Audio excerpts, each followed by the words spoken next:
Fish. Nah, crap drawing. Most people want a bucket of water and they want the sails. They want to keep on trying to fill that bucket up. But they forget they've got holes. There's more water leaking out than they can pour in. What it costs you to bring in a new client every time is 7 to 9 times more than to retain an existing customer.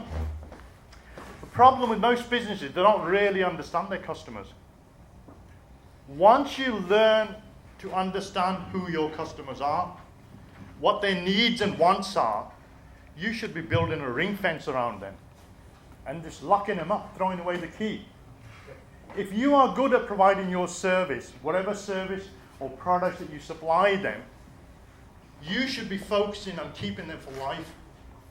Most people are very bad at looking after their customers. And the other half don't even really understand. Well, if I told you, in an undertaker's business, how do you get customer retention? Somebody tell me? Bring them back to life. Okay, that'll be a bit hard, I think. Okay, let me give you another example. Going back about 6-7 years ago, I did a talk on the O2 at the O2 Arena with Sir Richard Branson. And when I came off the stage, one major corporate who just dabbled, unfortunately, decided to go into the healthcare business. And they acquired somewhere just under 50 care homes. And the problem was they couldn't fill in more than 40 to 45% capacity. So they're running well below capacity. So he came up to me and said, "Mo, can you help us to try and get more customers in?" And I said, "Well, give me half an hour and we'll have a cup of coffee." Now, what happened there, when I met their CEO for a coffee, their argument of what they wanted was more customers at the top. So I said, "Tell me a little bit about your business." He said, "We've got just under 50 care homes, and the average size of the care home is just under 50 to 60 people per care home, and we're running at 45 to 50% capacity.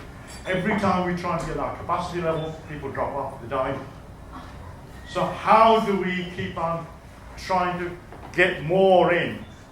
Every area that we've got a care home, the local authority are the only people that we depend on wholly. We get some private clients, but majority of them are dependent on the local authorities giving us work. Without their work, we can't sort of fill the full capacity. So will you come and help us?" So we said, "Look, we'll speak. These are my fees. This is what I charge, and I'll see what I can do." A couple of weeks later, we met up north at their head office, and they showed me around the building. We had a good walk around the building and looking around. And I said, "Is this your average care home, what you got here where your head office is?"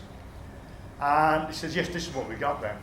So we went in with his fellow directors, and his sales director, the first thing was like, "How much sales can you increase our organisation by?" And I said, I don't know the full picture at the moment. So the first thing came to mind was, what are you doing to retain existing customers? He said, "There's nothing we can do. That's not in our power, not in our hands. We can't retain customers. If somebody's going to die off, there's nothing we can do. It's up to the doctors and up to Almighty above. We have no real control." So what are you doing to look after your existing customers? What's the sort of experience that you create for them to want to be with you as opposed to going after your competitors or absolutely do nothing? So anyway, spent 2 hours talking with the rest of the co-directors, and I thought, great, it's about time now. I did a little bit of work. I said, "Can you get somebody to show me around the premises?"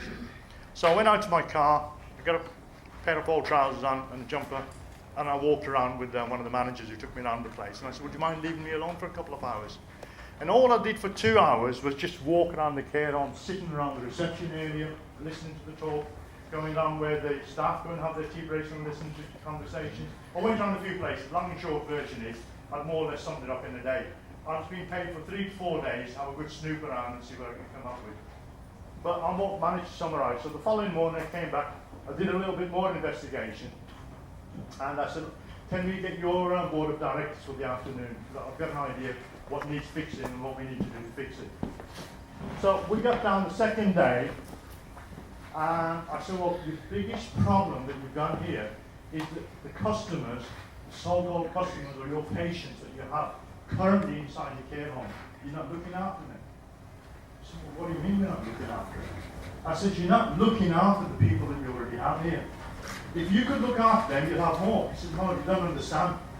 There's no way we can have more based on these people. There's no referral business. You don't seem to get our business. And I said, well, let me ask you a simple question. I found by sitting around different places, I heard one gentleman come up to the reception, and he said, oh, my mum says, she feels cold at night, and every time she asks for an extra blanket, nobody gives her something. And as soon as the young man's back was turned, I heard him start, pissed. And a bit later on, I'm walking on further on, somebody was serving the tea. Somebody comes running out to the tea lady and says, oh, my mum doesn't take sugar in her tea, so can you please in future not put any sugar in? And it seemed to be a constant theme that any time anybody asks for anything, they're bloody pest. So you either are a welcome guest, the customers, for you, or they're a pest. Now, it depends on whether you want them back or not. If they're the ideal sort of customer that you're searching for, that you're looking for, then they should be your welcome guests at the end of the day.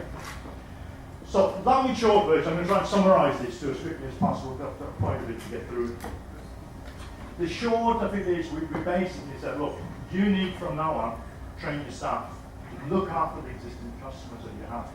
What you need to do is the moment a member of their family comes through the door, you really, in all fairness, if they've been there before, your staff should be there to greet them, get their name up in, they should know who they've come to see. The moment they walk through the door, you should be saying to them, what would you like, tea, coffee, or cold drink? Treat them like royalty. And the second thing that we went around and did an investigation by talking to the last 4 people that booked into that care home. And we asked the people how satisfied they were. What do you mean how satisfied are we? Only been here about a week. But how have the staff looked after you so far in the time that you've been here? Well, we haven't got complaints or anything. Can I just ask you a simple question? You're in here in the care home now. How long do you envisage you're going to be here? Well, probably till the end of my life, I would imagine. For the sake of it, nobody's looking after me at home. Okay, can I ask you another question? Have you got any relatives that are close to you? Oh yeah, I've got a couple of brothers, a couple of cousins, and a sister. Okay, how many brothers? Would you mind letting me ask you, what age are they? So all the ages down. Have you got any friends from your workplace that you're still saying? Oh yeah, friends of what sort of ages are they? By the time I finish, we've got a list of between 25 to 30 people on a list. And out of those, a third of those were potential people that would be your potential clients for the future. Not for today, not for next week, maybe next year or the year after, maybe the other one every now and then. But they weren't seeing the opportunity. They were more interested in filling the bucket now and doing absolutely nothing to look after the ones that they've already got. How often is it that we forget to look after the customers that we've already got and not looking after them properly? So we put a program into place against their better judgment. They were all against the idea. The CEO agreed, but the rest of the board of directors weren't too happy with it because they just wanted a simple solution. They wanted some magician to go up there with a magic wand and start putting more customers in. They weren't worried about what happens here. Anyway, they decided to implement this process in about 3 of their care homes before rolling it out fully. So every 3 months I would make a phone call to see what sort of progress they were making. It was always like, it's we're trying, but we can't see any results. About 14, 16 months, I guess a call from Peter. Mo, we're fully converted, we're on board. I said, what do you mean I'm a convert. I said, you are? I'm fully converted now, and I'm a full convert. I said, which mass did you go to? He said, no, seriously. He said, I've converted, I'm really converted, I'm behind you. I said, sorry, you lost me, Peter. What are you trying to say? He said, look, your idea really works. In the 3 branches that we've been testing this out on at the moment, I have seen something, and I've been in this industry for 30 years. He said, I've seen something that I've never seen in my whole entire life.